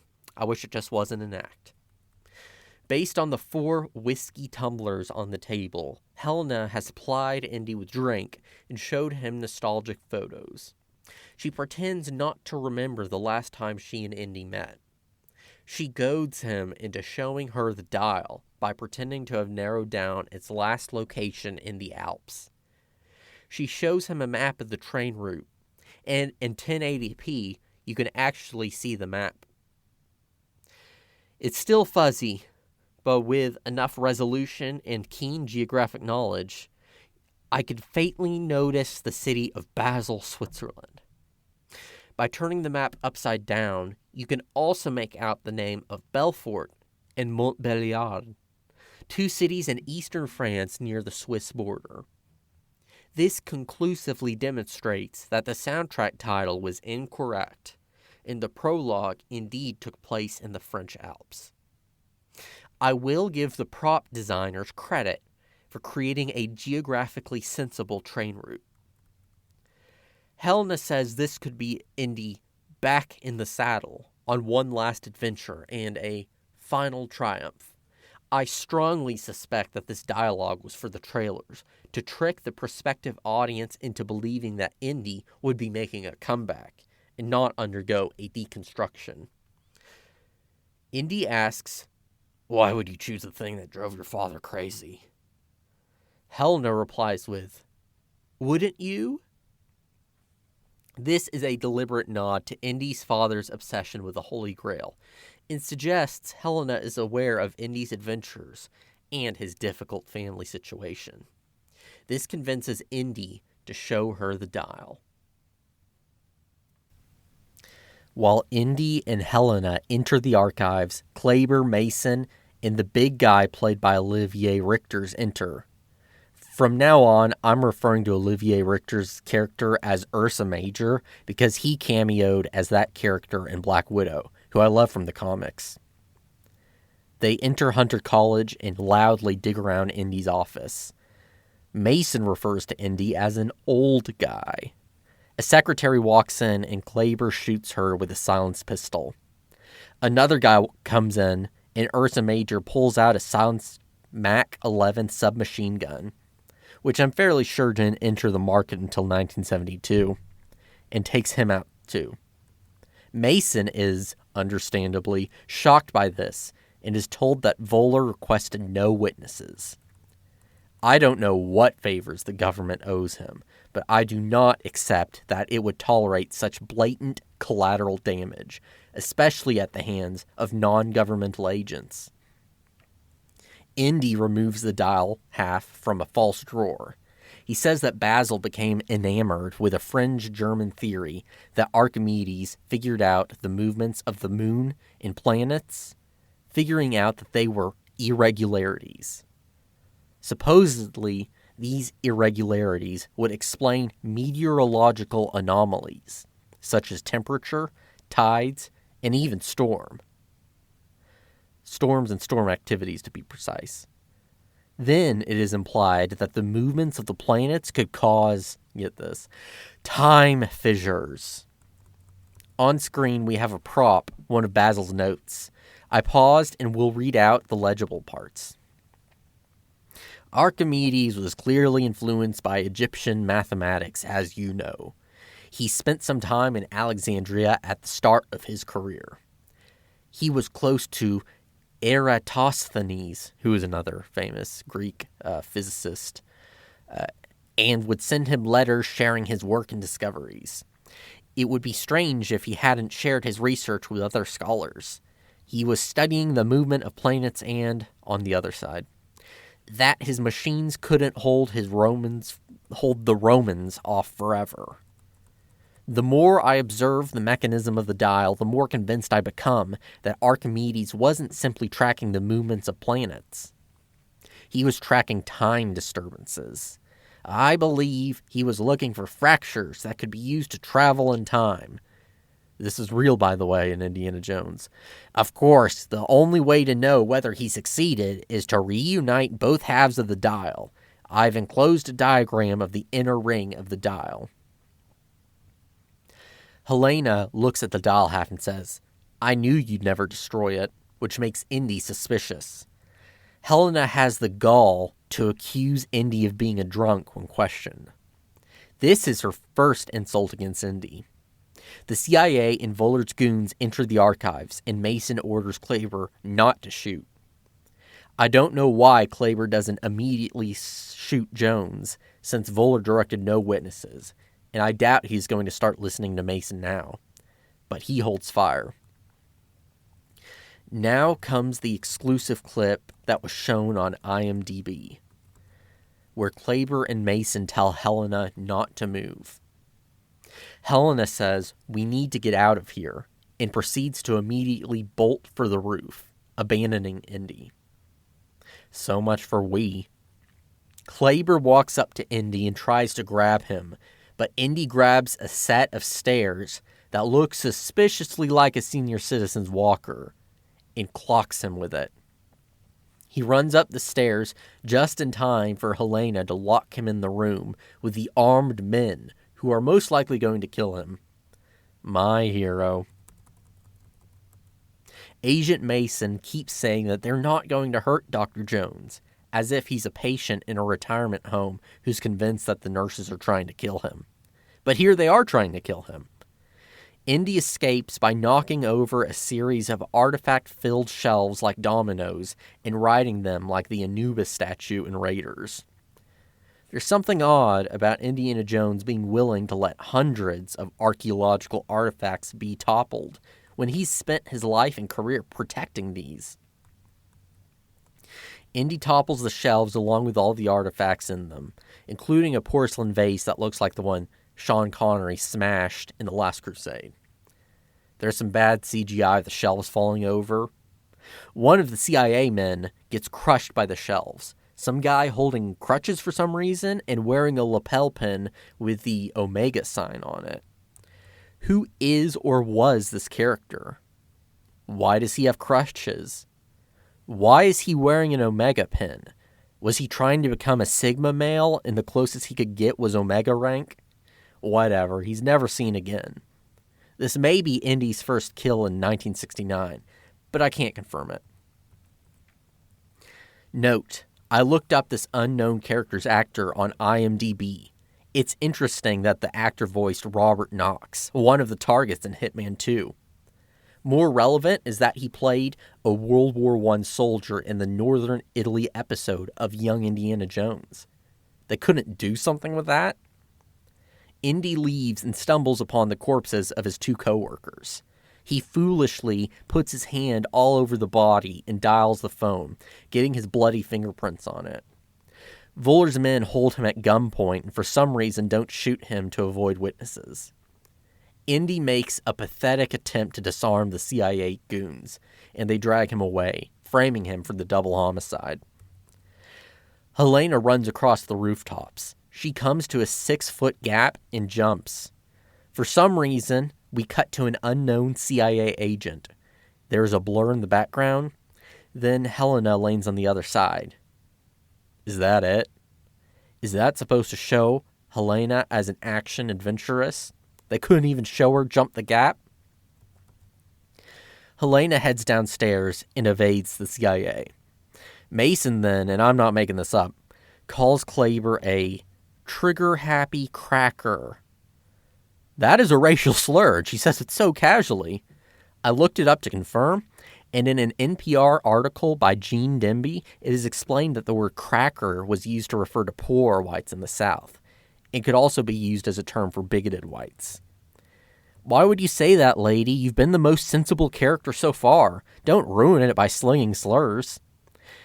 It would have been funny, though, if after that, Klaber retorts, right back at ya, then says some vocabulary he learned while playing Call of Duty on Xbox Live.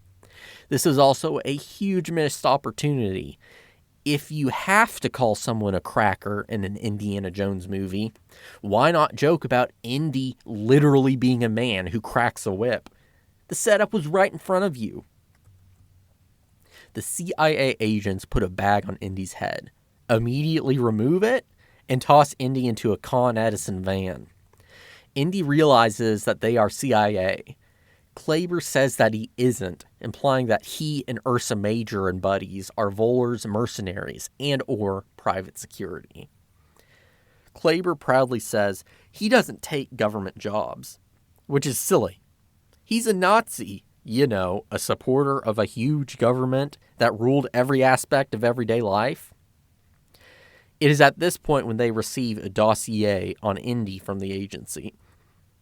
Mason should have read the file and said, "You're one of us," or something similar, seeing how during the war, Indy did some 30 missions for the OSS, the operational precursor to the CIA.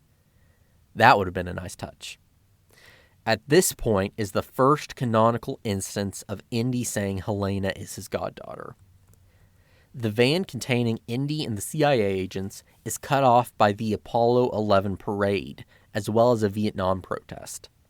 Beyond them, the van is blocked by a taxi cab in their rear. The CIA decides to proceed on foot. One of the agents is left behind to take care of the taxi driver and his passenger, implying both are killed. Indy is thrust into the Vietnam protest and chance to distract them. You would think the purpose would be to make it seem as if the CIA agents are bullying him and have the protesters attack them. But this doesn't happen, and Indy just makes a break for it. Klaber fires a warning shot into the air, which I'm pretty sure goes against the basic tenets of firearm safety. In fact, Malcolm in the Middle mocked this trope a decade ago. Oh, great! Something scared off a horse. Klaber aims at Indy, but Mason forces his arm down. As a CIA agent, she should recognize that Klaber's sidearm, a Walther P-38, was issued to the Wehrmacht during World War II, so she should clearly know by now that he's a Nazi. Indy tries pleading to a police officer for help, but the man acts like Indy is a senile lunatic. He's oblivious to the gunshots fired seconds ago and the panicked crowds a few feet away. Indy mounts the police horse and takes off, making his escape. Note: Ursa Major was supposed to lead the charge through a crowd of sailors like the Juggernaut, but the actor was injured, so this was deleted. Klaber steals a police motorcycle, and Ursa Major commandeers a Cadillac, sitting next to this girl who looks like she came from one of those creepy toddler beauty pageants. They pursue Indy down what I presume is Lexington Avenue, but was filmed in Glasgow. He rides past a marching band and glances at the astronauts before diving down to the subway system on a horse. This chase sequence was a tremendously missed opportunity, in my opinion. One of the Cannes reviewers drew attention to the fact that there was a parade float of a giant moon. Why not have the float tip over and the moon could chase Indy down the street like the boulder in Raiders? Have Indy use the reins of the horse to drag one of the enemies behind him, like Keanu Reeves does in John Wick 3. Have the pageant girl punch Ursa Major in the face, hurting him in the way that Indy even couldn't do. Or, how about this? As one of the Nazis runs past the astronauts, Neil Armstrong helps Indy by sticking his foot out and tripping him. Indy shares a nod of mutual respect, says, "One small step," and rides off. Anyways, Indy rides down the subway tunnel and trots the horse onto the tracks. Apparently, the New York subway doesn't have a third rail. He cuts in front of an oncoming train and outruns another, abandons the horse, and boards a subway train just in time. It's mighty convenient how there's a gap in the fence between tracks exactly where Indy needs it when he needs it. And had either of those trains been early or late by a couple seconds, Indy would have been splattered. Conveniences can be acceptable when used in moderation, but this is excessive. Something else doesn't make sense. When Indy descends into the terminal, you can see the station's name. The 59th Street Station on Lexington Avenue. When Indy exits the tunnel, he arrives at 51st Street Station. Over about 30 seconds of screen time, he traveled 8 blocks. And somehow, within this time frame, Agent Mason was able to cross the same distance on foot. Overall, this was a disappointing chase. Everything was done practically, but based on how it was shot and the special effects, you could have fooled me. Honestly, it feels like an inferior version of a specific chase scene from the Indiana Jones comic books, The Gateway to Infinity. In it, Indy and his friend are pursued through London. That chase had all the elements this lacks, and even involves Indy almost being run down by a subway train. It's a great chase involving a sympathetic cab driver who, learning Nazis are chasing them, opens his door and a Nazi slams into it. Indy and his ally descend into the tube and escape an oncoming train thanks to Indy's experience on excavating a Seneca burial mound in Montreal. Why could we not have a chase like that? Also, you are in New York. Have Indy ride the horse through Central Park or Grand Central Station. That would be a far more interesting set piece. We cut to Voller in his hotel, conducting an interview. He claims that he's conquered space, which has been mocked relentlessly. Landing on the moon is hardly conquest. Humanity has still yet to conquer space. This is a gross oversimplification. That would be like if Columbus landed in the Bahamas, didn't even cough on any Native Americans, and returned to the ship claiming that he conquered the New World. It is revealed that Voller is due to meet President Nixon in Los Angeles, but he doesn't care because he's written off this whole timeline. There's a good line where he lets a reporter quote whatever he wants because none of this matters. He is informed about the parade fiasco and reads files on Helena and Indy. Indy is blamed for the double homicide at Hunter College. Although the motive is at best flimsy, there is probably footage of men with guns chasing him, and he personally alerted the police twice. Indy was quick to contact the police earlier. Why would he not find the closest police precinct and report the crime? Is he worried the CIA goons would kill him there?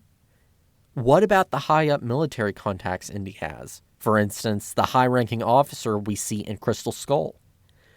He is declared a fugitive, and the whole city knows his face, including a random man played by a terrible over-the-top actor on the street, who is fortunately knocked out by Sala. Sala was plainly brought back because the writers thought, he's from the other movies. Yeah. And he could be used as dangling keys to the fans. I will, however, concede that John Rhys Davies acts like he wants to be there, something I will discuss later. He's a good egg, and it's a shame he was so underutilized here, and only used for nostalgic purposes. If you remember Raiders of the Lost Ark, Sala was Egypt's premier archaeological excavator, and he and his family lived in a plush Cairo home with a rooftop terrace, indoor ceiling fans, oriental carpets, and mashrabiya wooden screens. Sala is revealed to now work as a taxi driver and lives in an overcrowded tenement building next to a trash-burning homeless encampment. Is there a single legacy character who has not experienced a downgrade in life? If my memory serves me right, Sala establishes that Indy pulled some strings and allowed Sala and his family to immigrate from Egypt to America. I don't know why they fled Egypt, because Rommel never took Cairo, but presumably Indy had the government allow Sala to move due to his service against the Germans. Based on how the United States treated its local allies when it withdrew from Afghanistan, I doubt the government would be so accommodating to help him out. Sala, keeping in continuity with his role in Raiders and Crusade, works as Indy's informant about North Africa and the Middle East. He looked into Helena's background and provides Indy with exposition. Helena lied about her graduate studies and is a black market artifact dealer. She was arrested in Tangier in 1968 for selling antiquities, where she was bailed out by her boyfriend and ex-fiancé, the son of a notorious Moroccan mob boss. To prove Helena's sordid past, we are shown an unflattering mugshot of Helena, which reminds me of Rita in Arrested Development before undergoing plastic surgery. The headline on her newspaper clipping reads as follows: Brit student arrested. Helena Shaw, Oxford student, was arrested last night in Morocco on a charge of auctioning for the black market. Miss Shaw is the daughter of the late Dr. Basil Shaw, Oxford professor and academic of Greek and Roman civilization. Miss Shaw was later bailed out by Aziz Rahim, leading buyer and seller of ancient antiquities. Behind the clipping are X-Acto knives and passport scraps, implying that Sala is making a fake passport for Indy. Sala continues, stating that Helena is planning on selling the dial at an annual high-end black market auction at Hotel L'Atlantique, owned by the aforementioned mob boss in the port city of Tangier, Morocco. How Sala learned this is unknown. Indy decides to pursue Helena to Africa, to which Sala reasonably points out how by fleeing the country, Indy will be presumed guilty. Indy replies that the dial is evidence that he was innocent. This is nonsensical. The police know nothing about the dial or his affiliation with Helena, so this would not prove anything. It would hardly clear him of murder charges and make him look more guilty. Sala drives Indy in his taxi to the Pan Am terminal at JFK Airport. Sala tells Indy that he managed to, somehow, break into Indy's apartment, get his whip and hat, which would surely be monitored by the authorities. There he acquired the aforementioned whip and hat. He also brought his own passport. Sala gives a heartfelt monologue about how he longs for the olden days. He yearns for the desert, the sea, the excitement of the glory and adventure. It is so passionate and sincere that it makes sense that James Mangold didn't write it. According to the behind-the-scenes documentary, John Rhys Davies improvised it directly from his soul. You have that feeling that this is not Sala wishing to go on one last ride, but John Rhys Davies. How does Indy react? And Sala's like, you know, Indy, I love going on adventures and I miss it so much. I just wish I could go on one final adventure. That's all I want. Just one last adventure. Wow. Yeah. And so Indy's like, nope, and he leaves. Oh. Indy shuts the door in Sala's face, saying this isn't an adventure, although it clearly is, and proceeds to go on an adventure. This is an insult to Indiana Jones fans, teasing us with the prospect of having Sala back in action and snatching it away. John Rhys Davies is so passionate about the fans and the franchise that I have no doubt he would have accepted a more substantial role. Seeing Sala being refused his desired one last adventure is heart-shattering. Indy walks across the lane to the terminal. Sala recites the "Give 'em hell" line from the trailer, shouting the name of a wanted fugitive in a public place. The line is also cheapened by an interruption for a lame gag where Indy is almost steamrolled by a car. Indy then enters the airport, and although he's evading the law, has no trouble boarding the plane. I understand that before 9/11, airport security was lax, but Indiana Jones's face is on television and recognized by pedestrians. The writers should have written their way around this. Even the fake passport doesn't explain it. You could even have made Jock Lindsay, the pilot from Raiders, fly Indy to Morocco on a charter plane. Alas, that would have required too much effort and lore consistency on behalf of the writers. Apparently, they never watched The Last Crusade, where Indy and his father were wanted men in Germany, and the Nazis were handing out posters in the airport and checking every flight leaving Berlin. Indy sits in an aisle seat on a Pan Am flight direct to Tangier with a whiskey and Basil's notes.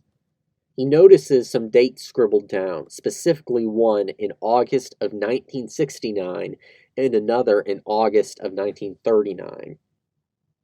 If you have even a basic working knowledge of when World War II started and know that Nazis and purported time travel are involved, then you should be able to put two and two together and spoil the twist in advance. Indy gazes through the porthole, which transitions into a flashback to Oxford, 1951. The de-aged Indy kicks in a door and calms down Basil, who after years of studying the dial has become unhinged and obsessed with its reported time travel powers. Basil rants about the dial and tries smashing it with a hammer, but Indy stops him and confiscates it, saying that he is scaring his daughter. Basil asks Indy to destroy it for him, which makes no sense because Indy just prevented him from destroying it. So why would he do it now? Also, if Basil was such a close friend to Indy as the film would have us believe, he would know Indy is committed to protecting artifacts and would never destroy the dial. Indy leaves the house with the dial half and enters his car, but a younger version of Helena, with Phoebe Waller-Bridge's distinctive birthmark, runs out and gives him his fedora. She sees Indy holding the dial, which makes no sense because she acts in 1969 like she's never seen it before. This act of Helena helping Indy as a child gives her a background of being kind, thoughtful, and respectful to Indy. If Helena grew up to be genuinely inspired by Indy, this would be a key and well-written character moment. However, when we see Helena next, she is incredibly rude and spiteful towards her godfather. The camera pulls back through the porthole, but instead of Indy and his plane, it is Helena and hers. She sits beside an empty seat.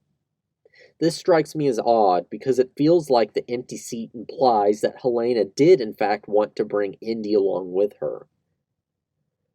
She even looks wistfully. But why would she want him to come to her black market auction? This led me to the conclusion that the only reason the seat is empty is because the movie needed to do a product placement for Royal Air Maroc Airlines by showing the logo on a headrest cover. Also, this was a prime opportunity to have a map travel sequence from New York to Tangier. Indy could have a red line, and Helena could have a blue one. Have Helena fly directly to Tangier while Indy has a layover in Paris. This achieves several effects. Firstly, it provides a longer map travel sequence.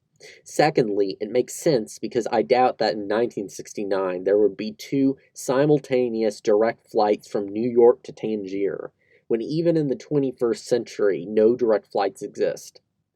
Thirdly, it would make sense for Indy to fly to Morocco via Paris because Morocco has strong colonial and linguistic ties with France, and the French capital would make for a logical air hub. Fourthly, By having Helena take a non-stop flight and Indy needing to make a connection, this explains how Indy arrives only when the auction is already underway. Indy arrives in Tangier and takes a taxi to the Hotel L'Atlantique in costume. I will give the set designers credit for building a building facade reminiscent of Rick's Café Americain in Casablanca, complete with the French word Atlantique phonetically spelled out in Arabic in the form of a neon sign. The hotel is well laid out, with an Orientalist design complete with fez hats, Moroccan lamps, Islamic carvings, and an antique box elevator. It reminds me a lot of the Pura Palace Hotel in Istanbul, with its Oriental exoticism achieved through atmospheric design. My compliments to the set designers. It's a shame that we barely spend any time inside the hotel to take it in, though. Indy passes a waiter who alerts the Moroccan mobsters that Helena is here. It makes one wonder why Helena would hold a black market auction in a hotel owned by a family she conned. Is she stupid? Anyway, she's presenting the dial to prospective bidders in a private salon. In the doorway is where we meet Teddy. Teddy is, for all intents and purposes, this movie's discount substitute for Short Round. He's a child pickpocket who Helena recruited to do her bidding. That is his character, a cheap copy of a far better one. Teddy is the Wish.com version of Short Round. That's all you need to know. Oh, and he likes planes. Keep that in mind, because it's effectively his sole purpose in the movie. Teddy is the bouncer for the private auction, and to pass the time, he has a makeshift setup in which he pretends to fly a plane. Sort of like what you did as a 5-year-old where you pretended a cardboard box was a rocket ship. But Teddy appears to be 3 times the proper age for this. Teddy is obsessed with planes and receives instructions from a wasted airline pilot on shore leave who humors him. So, his setup of fake dials and levers, built out of coasters, bendy straws, and toothpicks, is a primitive flight simulator. Teddy calls Indy an old-timer. Keep in mind, this is the version of the script where they toned down the jokes about Indy being old. Teddy blocks the doorway. What will Indy do to bypass him? Will he cause a distraction or teach him advice on how to fly a plane? Or just barge in? You know what it is by now. Indy confronts Helena at the auction in front of prospective clients. A gangster who looks like Borat demands to know who he is. Helena insults Indy by saying that the hat makes him look 2 years younger. She insults him again and calls him Jonesy, a nickname which is odd because it traditionally is given to him by Mac. Helena says he is out of his depth and also gloats about Indy being wanted for murder and featured in the New York Herald. Auction thing, and she's like, aren't you wanted for murder back home? That's kind of heartless. 2 of his coworkers just died. Yeah. It is then, coincidentally, that Voller and his 2 goons appear. Indy recognizes Voller and says that he's a Nazi. Voller introduces himself as Schmidt, and his cover story is that he is a professor at Alabama University. On one hand, a former Nazi living in the Jim Crow South makes sense because he's racist. But on the other hand, wouldn't it be unbearable for him to live there since he'd be surrounded by black people who he hates? Voller's connection to Helena is revealed. Helena was supposed to sell Voller the dial, but she figured she could make more money selling it to a third party. Now Voller is done playing games and wants it, saying it is his property. Because Helena is supposed to be this high IQ genius, she should have known from the start that this creepy German guy with a big scar, well, small scar, let's be honest, was an ex-Nazi. But even when her godfather exposes him as a Nazi, she is still willing to sell the dial to him. Now the infamous line from the trailer happens, one ridiculed and conspicuously vanishing from subsequent trailers. Stole it. Then you stole it. And then I stole it. It's called capitalism. I'm a capitalist. And I pay. Can you imagine how out of touch you need to be to write a line like this? There's a difference between the mutual exchange of goods and services for profit and just plain stealing from people. Stealing would likely be more akin to imperialism or colonialism.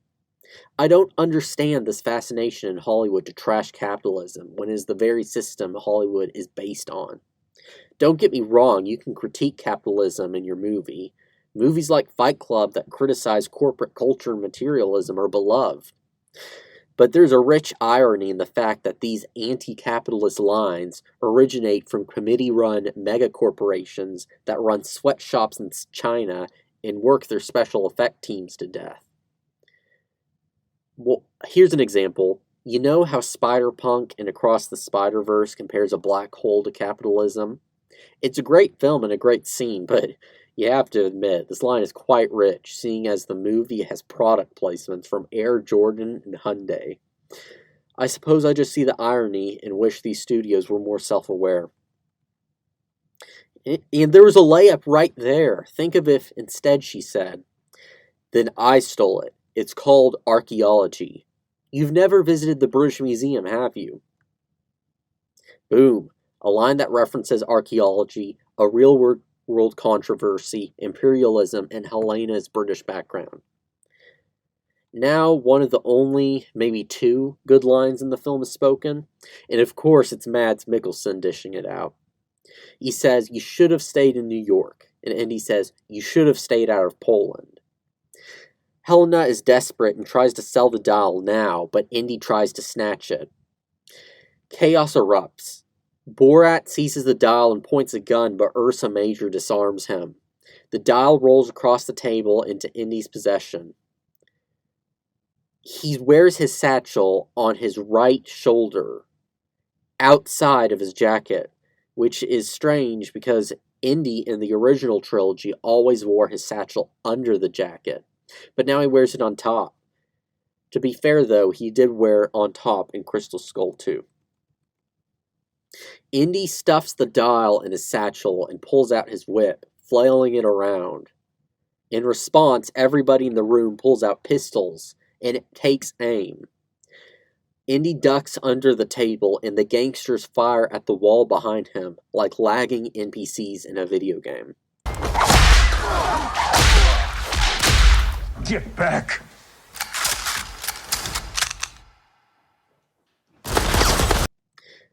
This is the second and final time Indiana Jones uses his iconic bullwhip in his final movie. Chronologically, this is the last time Indy ever uses his whip, and it is played off as a joke, showing how out of touch he is. Do I need to tell you how insulting this is? You are making the last Indy movie ever, and you only use the whip twice? Out of all the Indy movies, this one has the fewest uses of the whip, with only 2. Even Crystal Skull had it used 3 times.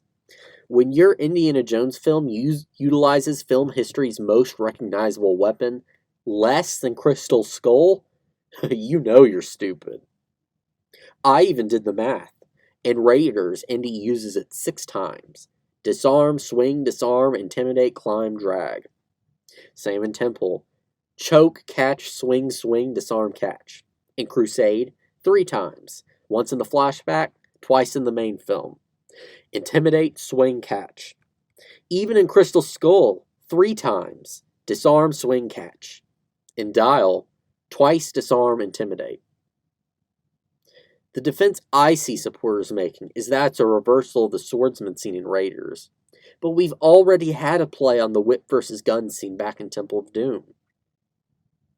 I cannot believe that they only used the whip twice. You should milk that thing for all it's worth. And the last time we ever see it is used to make Indy seem stupid. Indy drops down, and for no good reason, the satchel somehow falls over his shoulder, unclasps, and falls onto the floor. Remember when I said in the original films Indy always kept the satchel under his jacket? How does the satchel clasp disconnect and come off his shoulder? There's a game of Hot Potato, a knockoff of the Antidote and Diamond Chaos at the start of Temple of Doom. Indy has the dial, Helena snatches it, slides it to Teddy, who has it taken by Voller. While Teddy had the dial, Indy limped after him, but was defeated by Teddy stepping over an interior balcony railing.